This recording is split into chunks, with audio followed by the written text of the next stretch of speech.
بنی اسرائیل سے بنی اسماعیل میں کیوں آ گئے؟ یہ عداوت اور یہ بغض ان کے سینوں میں موجود تھا،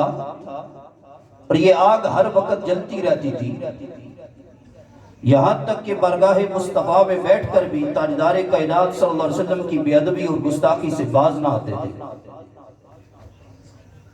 جہاں صحابہ کرام رضوان اللہ تعالی علیہم اجمعین راعنا فرماتے تھے کہ یا رسول اللہ ہماری رعایت فرمائیے، وہاں پر وہ جو منافقین تھے وہ یہ کہتے تھے راعنا، اور اس کا معنی یہ لیتے تھے، ایک معنی اس کا یہ بنتا ہے احمق اور بے وقوف، معاذ اللہ، وہ یہ معنی لے کر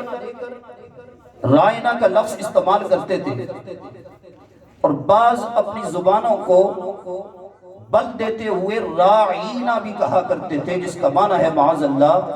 ہمارا چرواہا۔ یہ بارگاہ مصطفیٰ میں بیٹھ کر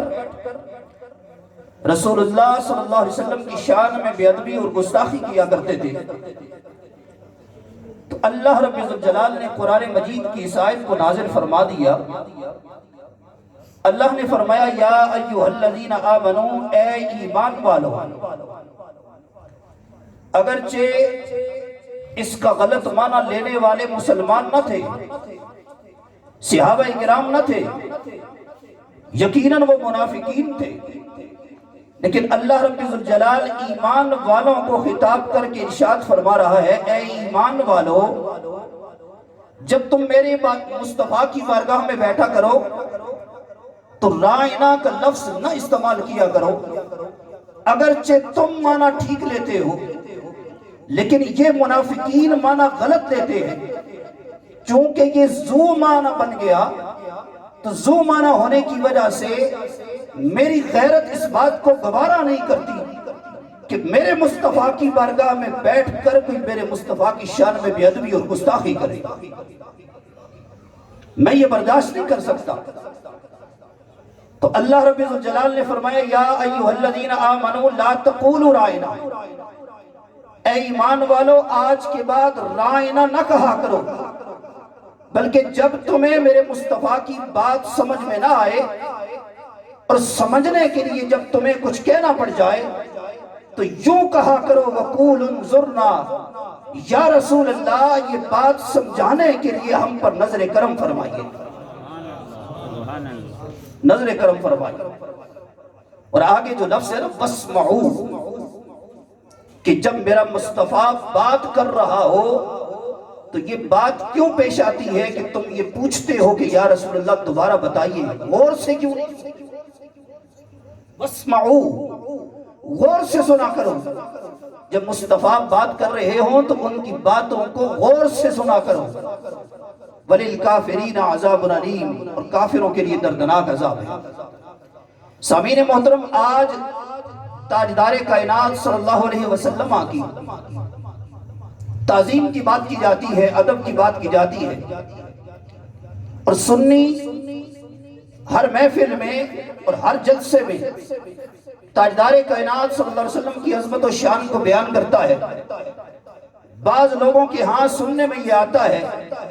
کہ سنی حضور کی اتنی شان بیان کر دیتے ہیں کہ معاذ اللہ ثم معاذ اللہ، اللہ سے بھی بڑھا دیتے ہیں۔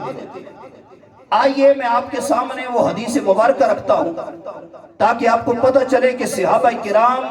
رسول اللہ صلی اللہ علیہ وسلم کی بارگاہ کا کتنا ادب کیا کرتے تھے، اور حضور کا کتنا ادب کیا کرتے تھے۔ ہمیں اس راستے پہ ہونا چاہیے نا کہ جس راستے پہ صحابہ تھے۔ اب دیکھیے کہ صحابہ کس راستے پر تھے،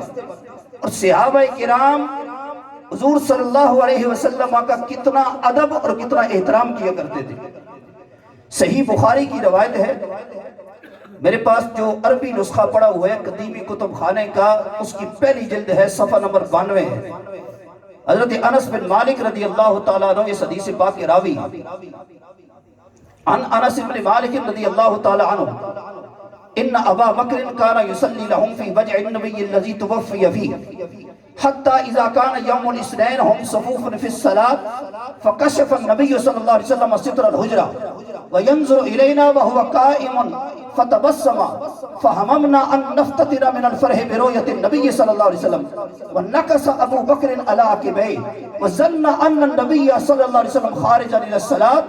فأشار إلينا أن أتموا صلاتكم أو كما قال.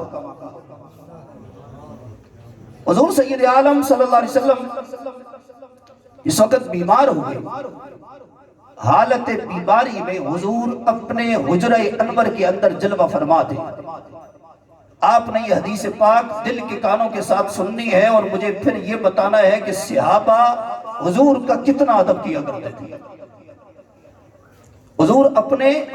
حجرہ مبارک کے اندر جلوہ فرما ہے.